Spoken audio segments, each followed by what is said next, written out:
ईरानी सदर इब्राहिम रईसी हेलीकॉप्टर हादसे के बाद कितनी देर तक सांस ले रहे थे। हेलीकॉप्टर में लगने वाली आग ने इब्राहिम रईसी को किस हद तक नुकसान पहुंचाया। सरबराह डिजास्टर मैनेजमेंट का बड़ा बयान आ गया। ईरानी हुकूमत ने सदर इब्राहिम रईसी का हेलीकॉप्टर गिरने की वजूहात जानने के लिए तहकीकात शुरू कर दी। ईरान की डिजास्टर मैनेजमेंट तंजीम के सरबराह मोहम्मद हसन नामी का कहना है कि हेलीकॉप्टर क्रैश होने से आग लगने के बावजूद सदर इब्राहिम रईसी, वजीर खारजा और दीगर तमाम अफराद की लाशें काबिल शनाख्त हैं और इसलिए डीएनए टेस्ट की जरूरत नहीं रही।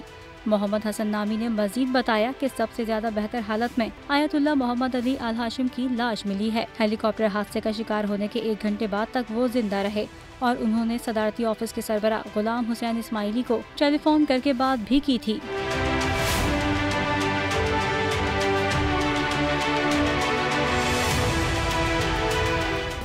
सब्सक्राइब करें और बेल दबाएं ताकि कोई खबर रह न जाए।